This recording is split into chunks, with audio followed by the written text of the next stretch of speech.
너희가 죄와 싸우되 아직 피 흘리기까지는 대항하지 아니했다라는 말씀을 합니다.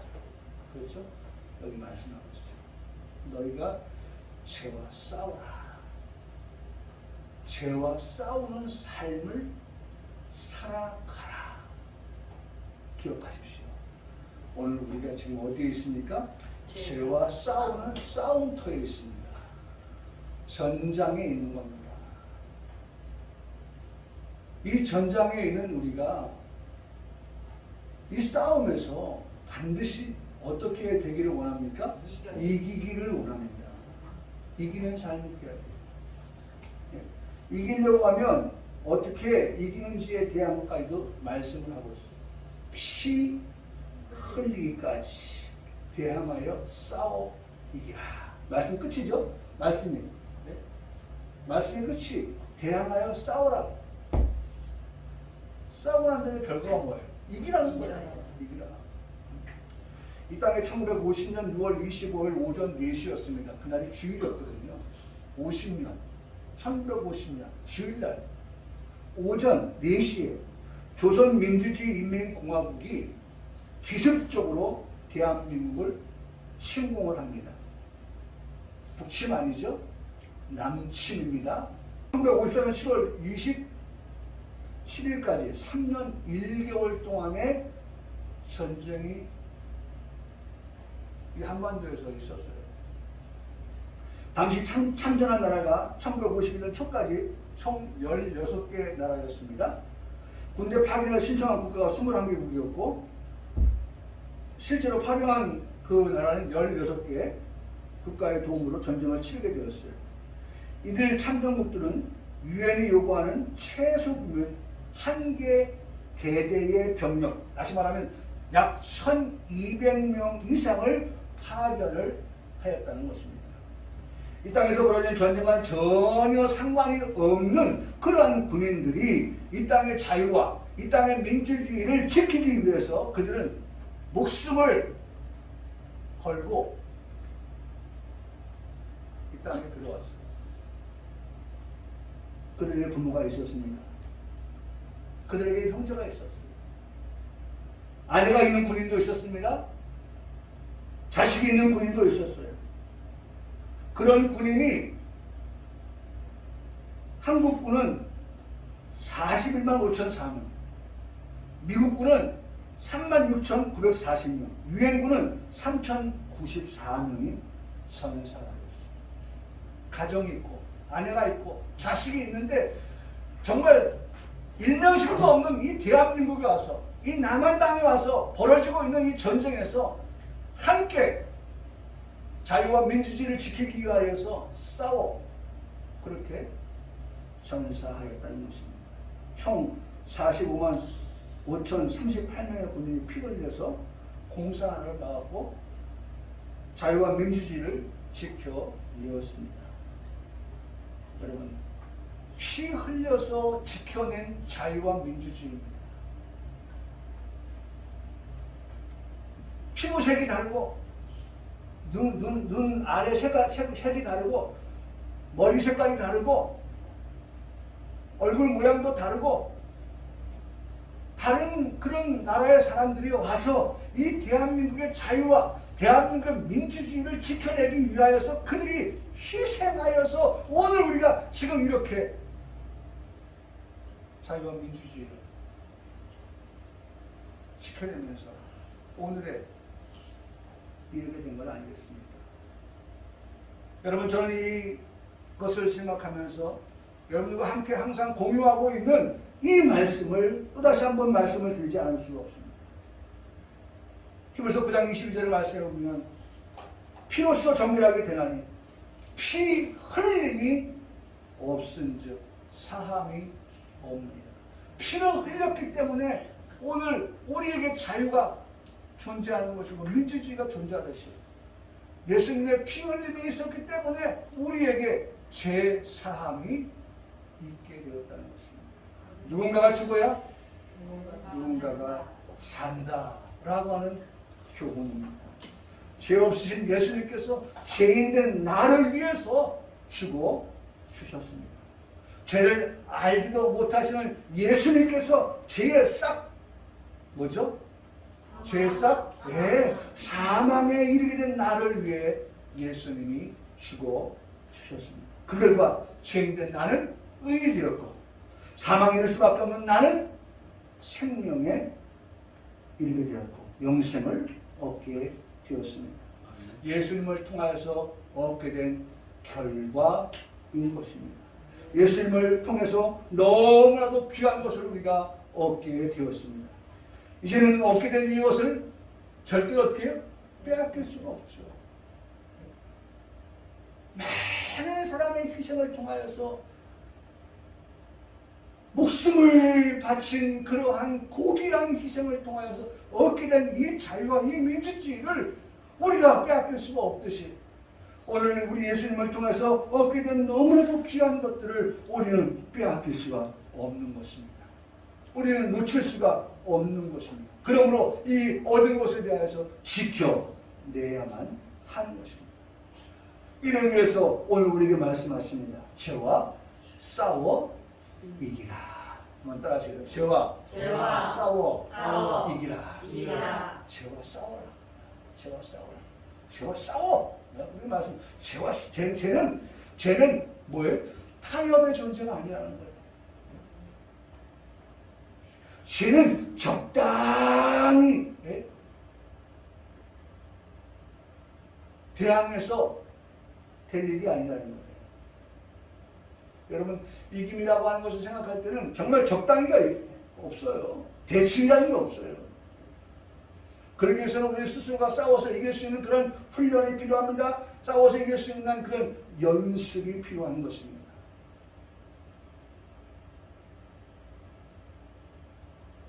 대통령이 말씀하시는 거예요. 압도적, 북한보다 압도적인 군사의 우위. 그냥 비슷하면 되지 그 정도가 아니라 비대칭의 그 관계가 비례해지는 그런 그 관계가 아니라 그들이 과연 나만을 공격해야겠다고 하는 그런 마음조차도 가질 수 없는 그런 압도적인 군사력을 가지고 정신력을 가지고 그렇잖아요. 그래서 2022년도 국방백서예요. 국방백서. 1년에 한 번씩 국방부에서 발간하는 그런 국방백서라고 하는 것이 있는데 국방백서에 북한 정권과 북한군은 우리의 적이다. 주적의 개념을 6년 만에 부활시켰다고 해요. 6년 만에. 왜냐하면 북한군이 적이라고 하는 글을 집어넣지 아니하니까 군인들이 흐리멍텅해지는 거예요.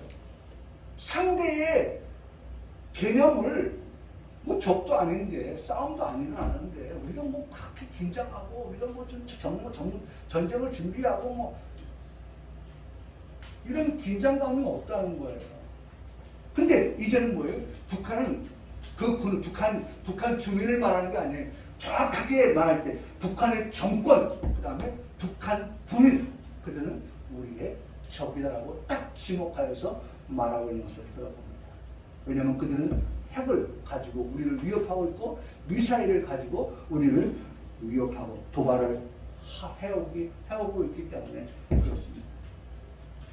그래서 더 확실히 지켜야 한다는 것입니다. 자유를 지켜야 되고 민주주의를 지켜야 됩니다. 여러분 이것을 영적으로 한번 생각해 봐도 영적으로 죄와의 싸움이 끝난 것이 아니에요. 마귀가 자신의 사명을 다 하고 마귀가 마지막 갈 곳이 어디예요? 불못이거든요. 마귀가 갈 곳은 불못이에요. 마지막이 불못이거든요. 그 불못에 던져지고 이긴 자는 천국에 들어가서 그리스도와 더불어서 왕노릇하는 그날이 되어야 더 이상 싸움의 상대가 없어지게 된다는 것입니다. 그러니까 지금은 아니라는 거예요. 지금은 여전히 우리 싸움의 상대인 마귀, 영적으로 볼 때 그 마귀가 어떻게 존재하고 있는 거예요. 아직 아직 불못에 던져지지 아니한 마귀가 할 수만 있으면 믿는 자들을 향하여서 미혹을 하고 할 수만 있으면 죄를 짓게 만들고 하나님과 모르시게 하고 하는 이런 일들을 지금도 단행하고 있다는 거예요. 그게 마귀가 할 일이에요. 마귀는 자기 일을 다 하고 있는 거예요. 자기의 사명을 다 하고 있는 거예요. 그러니 오늘 우리도 내게 맡겨진 직분을 어떻게 해요? 잘 감당하는 성도가 되어야 되는 거죠. 맡겨진 직분. 마귀도 자기 사명을 다 하는데 우리도 우리가 맡겨진 사명 어떻게 해요? 잘 감당해야죠. 그래야 우리 가운데에 진정한 평화가 찾아오게 되는 겁니다. 그러므로 그날까지 여전히 우리는 매일매일 순간순간 싸우고 있다고 하는 것을 인지하고 잊지 말고 그렇게 긴장한 가운데서 우리의 신앙을 지켜가야 합니다. 죄와의 싸움이에요. 죄와의 싸움. 이 죄와의 싸움에서 우리가 이기려고 하면 여러분 이거 중요한 말씀입니다. 보세요. 죄와의 싸움에서 우리가 이걸 이기려면 어떻게 해야 될까요? 죄와의 싸움에서 이기려면 보세요. 제가 정리해서 로마서 6장 말씀에서 보니까 죄와의 싸움에서 이기는 비결, 이기는 방법 보세요. 죄를 이기려면 죄를 이길 힘이 있어야 되는데 힘이 있어야 되는데 그 힘이 어디서 나오느냐 라고 하는 것을 로마서 6장에서 답을 찾게 되는데 로마서 6장 3절 다 같이 읽겠습니다. 시작. 그리스도 예수와 합하여 죄를 받는 오늘 우리는 어떻게 해야 돼요? 그리스도와 합하여 살아요. 합하여. 죄를 이기는 길은 그리스도와 합하여라는 내 힘 가지고는 죄를 이길 수가 없어요. 마귀를 이길 수가 없어요. 우리 지난주도 말씀 봤잖아요. 나를 어떻게 능하게 하신 나를 능하게 하신 그리스도 예수.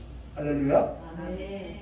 여러분 내가 능력이 있어서 죄와 싸워 마귀와 싸워 이기는 게 아니라 나를 능하게 하시는 능하게 뭐라 했어요? 할 수 있다는 거예요.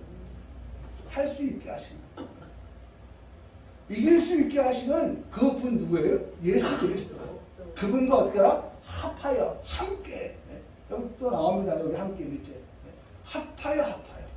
합하여 우리가 죄를 받은 자 아니냐. 두 번째 로마서 6장 5절 다시 있습니다. 같은 모양으로 연합한 자가 되었으면 같은 모양으로 어떻게 해요? 연합한 자가 되리라. 어떤 자가 되라고 말씀합니까? 연합한 자. 누구와? 예수 그리스도. 그리스도 예수와 연합한 자가 되십시오. 예수 그리스도 연합한 자가 돼요. 합하여 첫째. 두 번째 연합한 자.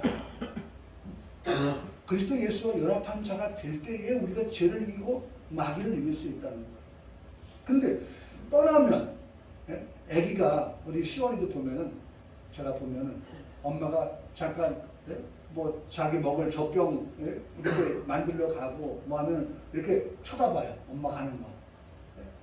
그러고서 조금 멀어지면 당장 엄마 빨리 와!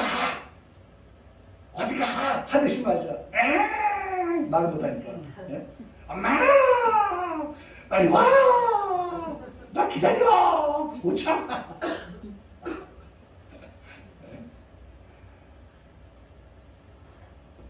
자기 눈에서 멀어지면 그래요.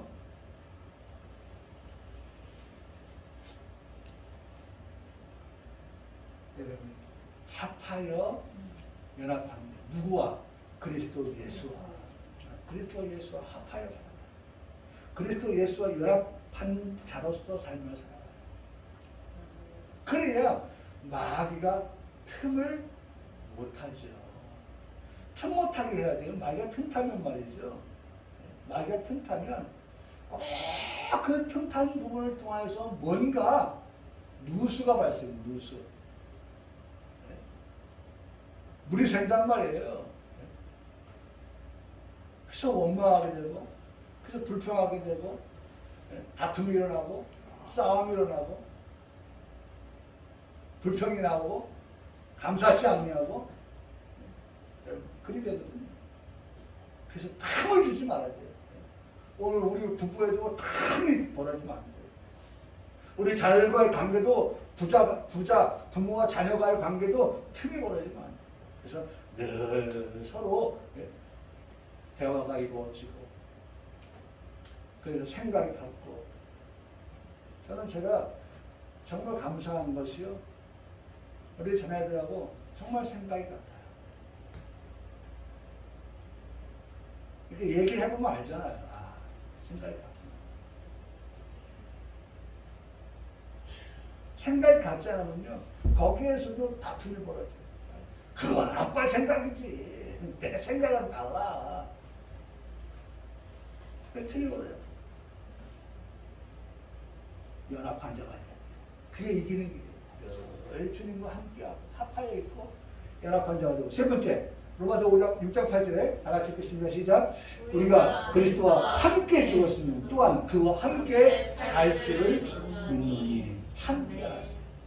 첫 번째는 합하여, 그 다음에 두 번째는 연합한 자, 그 다음에 함께. 거기에 항상 따라붙는 거예요. 그리스도라고 말씀합니다. 그리스도 예수를 말씀합니다. 로마서 6장 11절은 그리스도 예수 안에서. 그리스도 예수 안에서. 모든 것이 중심이 뭐예요? 그리스도 예수 중심이에요. 마지막 로마서 6장 14절에 말씀하니까 은혜 아래에 있습니다. 은혜 아래.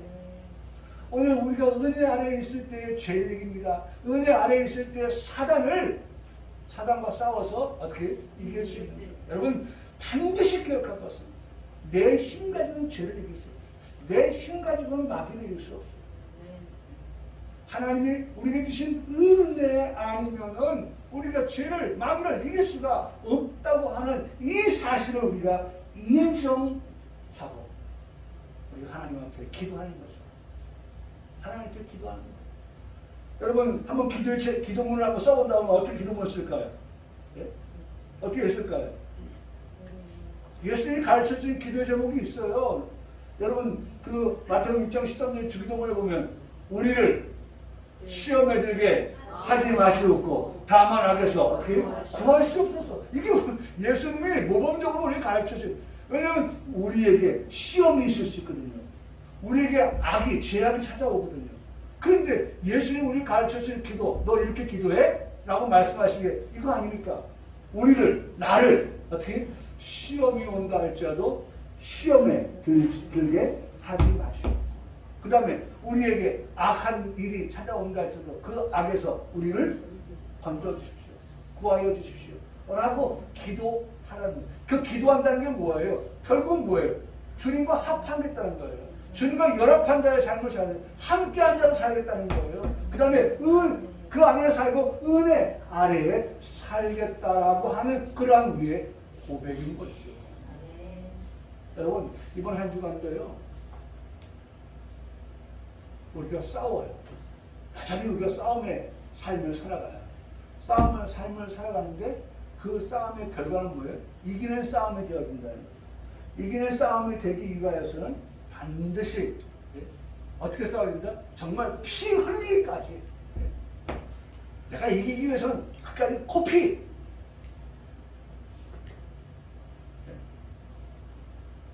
근데 나도 맞을 수 있잖아요.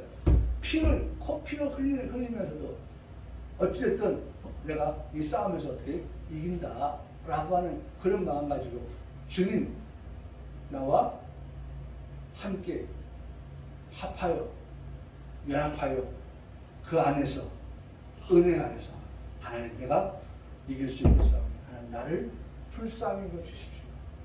나를 긍휼히 여겨 주십시오. 나를 도와주십시오. 여러분 우리의 삶에는 그래서 이런 것들이 우리의 뭐가 돼요? 기도의 제목이 되는 거죠. 그냥 구호가 아니에요. 네? 하나님 오늘 정말 우리가 네? 죄와 싸울 때 피 흘려서 싸워 이길 수 있게 해주세요 라고 그냥 구호만 외치는 구호가 아니라 그렇게 되기 위하여서 그 다음에 후속적으로 우리가 어떤 진행을 할 것인가 라고 하는 것까지도 우리에게 말씀해 주고 계시는 겁니다. 전신갑주를 입으라고 말씀합니다. 그래야 이기게 된다고 말씀하거든요. 그의 힘의 능력으로 강건하여 지기 때문이라고 말씀합니다. 여러분, 이 말씀은 에베소 6장 10절에 나오는 말씀인데요.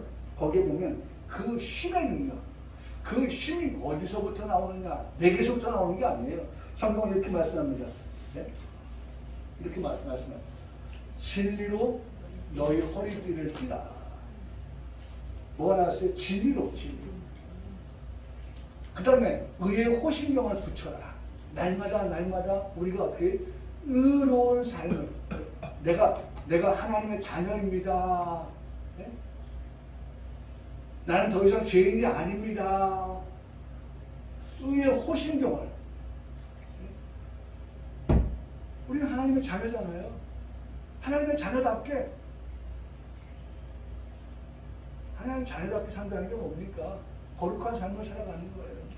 의로운 삶을 살아가는 거예요. 그래서 의의 호신경을 붙이라는 거예요. 진리로 허리띠를 띠고 의의 호신경을 붙이고 평안의 복음이 준비된 신을 신어라. 신도 신고.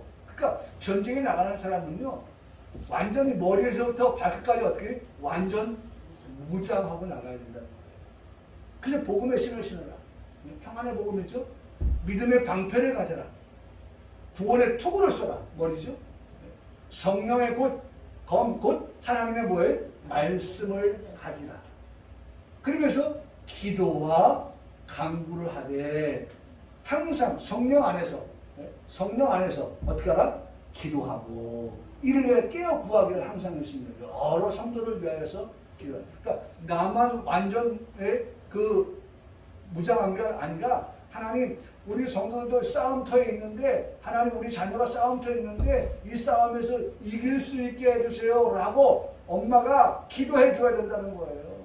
네? 하나님, 우리 남편이 또 전쟁터에 나갑니다. 하나님, 이 전쟁터에서도 하나님 의의 호신경을 붙이고 하나님의 자녀답게 살아갈 수 있게 주시옵소서. 늘 아내가 남편을 위해서 기도해 줘야 된다는 거예요. 뭐라고 말씀하면 여러 성도를 위해 구하라. 성도를 위해. 나만을 위해 그렇게 기도하지 말고 여러 성도를 위하여 기도해 보라.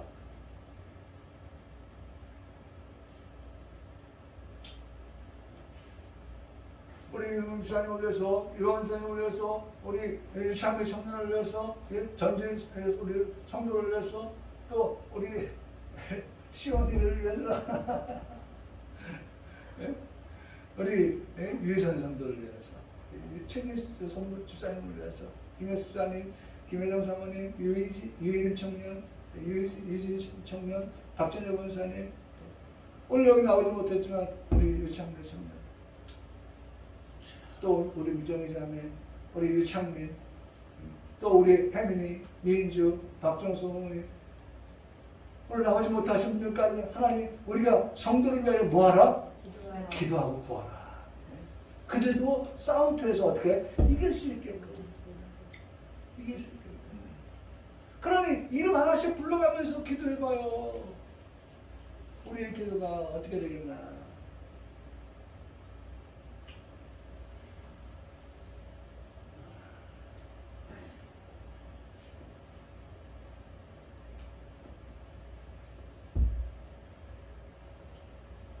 여러분, 예수님께서 우리에게 바로 이걸 말씀하십니다.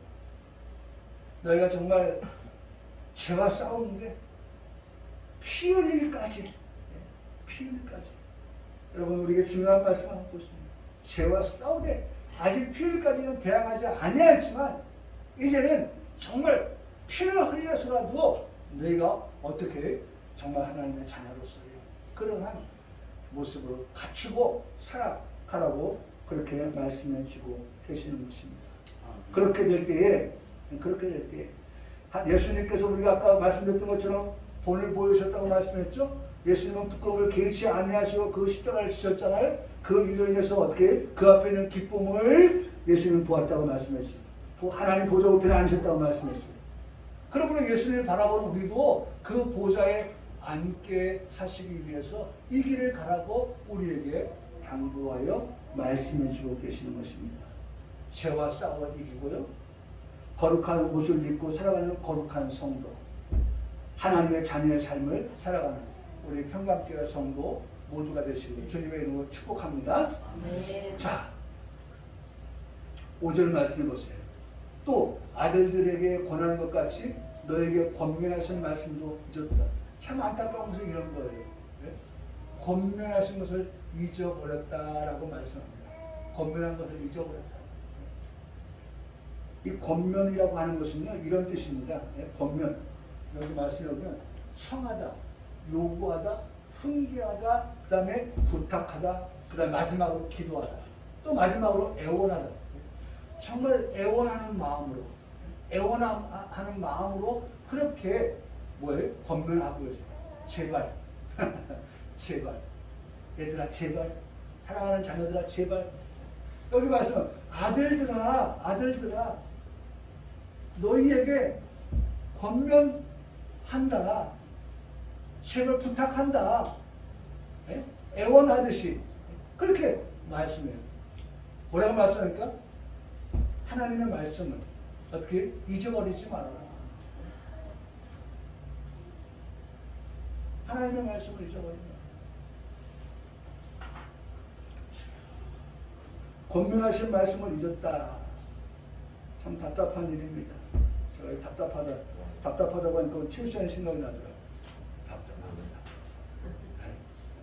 그 단어를 딱 생각하는데 칠수는 그 이미지가 팍. 잊어버리니까 답답한 거예요. 잊어버리면 안 되는데 잊어버리니까 답답한 거예요. 정말 눈물 흘릴 일입니다. 애원하여 말하는데 들으려 하지 않습니다. 애원하여 말하는데 경청하지 않습니다. 부모와 자녀 사이에도 이런 일이 생긴다고 하면 부모 마음이 어떻겠어요? 아들아, 딸아, 제발, 제발! 이라고 말하는데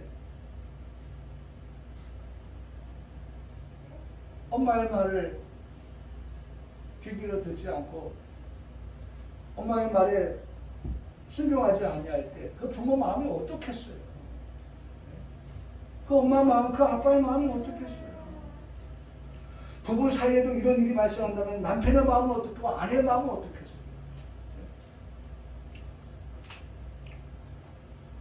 말하는데 잊어버려요, 자꾸. 저도 많이 혼나잖아요, 그것 때문에. 김치 좀 냉장고에 넣어놓으세요, 잡수었으면.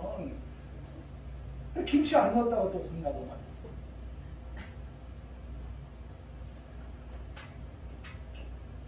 뭐 혼나는 게 많아요. 혼나는 게. 그거 왜 그래? 잊어버리기 때문에 내가 잊어버리기 때문에. 분명히 아내가 얘기했어요. 근데 내가 그걸 잊어버리는 거예요. 그러니까 한 번이 아니에요. 두 번이 아니에요. 아주 전과자예요. 전과자. 그러니까 뭐라고 합니까? 자꾸 잊어버린다고 이제 뭐라고 말을 하죠. 근데 반박할 수가 없어요. 난 못 들었는데, 내 기억 없는데 말할 수가 없잖아요. 친구 사이에도 이런 일이 발생하는 그 마음이 어떨까? 연인 사이도 마찬가지예요. 사랑하는 사람, 두 사람 연인 사이에도 내가 좋아하는 거, 내가 싫어하는 거 다 얘기했는데 그걸 기억하지 못한다? 그리고 또 그런 일들을 반복한다? 그럼 불편하죠. 불편하죠. 사람이 살아가는데 존중해야 될 선이 있는 것입니다. 지금도 하나님의 말씀이 우리 가운데 선포되고 있습니다. 그 말씀은 권면의 말씀인 것입니다. 부탁하여 말씀하시는 것으로 들으십시오. 요구하고 요청하는 그런 말씀으로 우리가 들으십시오. 훈계하시는 말씀으로 듣기를 원합니다. 저는 특별히 여기 기도하다 오늘 말씀에 참 제 마음을 받았어요. 예수님께서는 지금도 우리를 위해서 보좌에서 뭐하고 계실까요? 기도하고 계세요. 얘들아, 성경 66권의 말씀은 너희 개인적으로 또 주일날 와서 하나님 말씀을 들을 때 그 말씀을 듣고 그 말씀을 기억하고 그 말씀을 지켜서 행하는 자가 되길 원한다. 주님 보좌에서 우리를 위해서 말씀대로 살아가는 우리를 위해서 순종하며 살아가는 우리들을 위해서 지금도 어떻게 해요? 기도한다. 기도한다. 그게 권면이에요. 지금도 우리는 권면하고 계십니다. 권면. 말씀을 듣고 잊지 않는 성도가 되기를 위해서 권면하고 기도하고 계십니다. 들은 말씀을 잊지 않으려면 그 말씀을 시편 1편 2절의 말씀을 우리가 생각할 수 있습니다. 그만 따라 오직 여호와의 율법을 즐거워하여 그 율법을 주야로 묵상하는도다. 네. 정말 하나님 우리에게 말씀을 주셨는데 그 말씀을 잊어버리지 않기 위해서는 다른 거 없어요. 왕도라고 하죠. 왕도가 없어요. 잊어버리지 않으려면요. 첫째는 그 주신 말씀을 우리가 어떤 마음을 가져야 돼요? 즐거워하는 마음을 가져야 돼요. 두 번째, 그 말씀을 어떻게 해요? 주야로 어떻게 해요? 묵상하며 살아가야 돼요. 그러면 잊어버리지 않아요. 여러분 우리가 영어 단어를 생각해보면 영어 단어 한 번에 해서 머릿속에 기억되고 암기되어질 수도 있지만 말이죠. 안 되는 게 허다하게 많아요. 그럴 때 어떻게 합니까? 그것을 계속해서 반복하니 그것이 어떻게 해요? 이제는 완전히 잊어버리지 않는 단어가 되어지는 것이죠. 주야로 묵상하는 말씀이 되어야 됩니다. 잊어버리지 않으면 주야로 묵상하세요. 제가 우리에게서 말씀드린 이 말씀을 듣고 적어도 한 주일에 한 번 정도는 유튜브에 들어와서 이 말씀을 다시 한번 듣는 그런 우리 성도들 많이 없어요.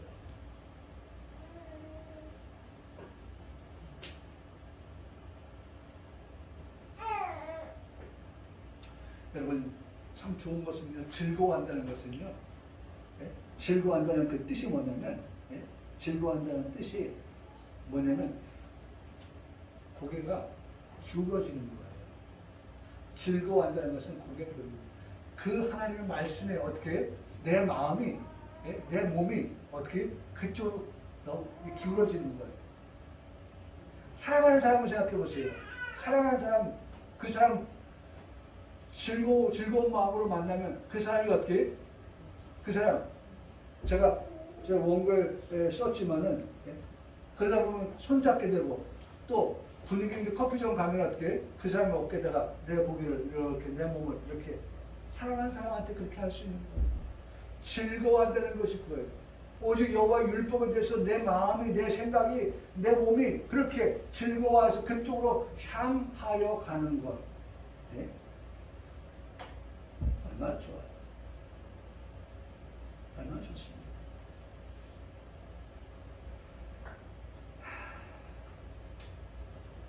자, 이제 말씀을 마쳐야 되겠어요. 더 많은 말씀을 볼 수 있지만, 특별히 오늘의 이 말씀에서는 이 징계에 대해서 말씀하고 있는데, 징계, 징벌, 책벌, 뭐 이런 걸 말씀하고 있는데, 하나님께서 이 징계를 말씀하실 때,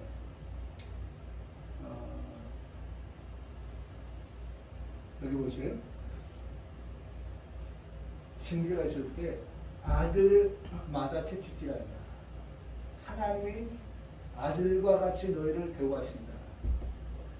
아버지가 징계하는 아들, 친아들, 그 다음에 모든 영의 아버지라는 말씀을 하고요. 자, 말씀의 결론입니다. 아들이기 때문에 징계한다는 거예요. 사생자는 징계 안 한다는 거예요. 그렇잖아요. 남의 집 자녀에게 막 혼내고 그럴 수 있어요?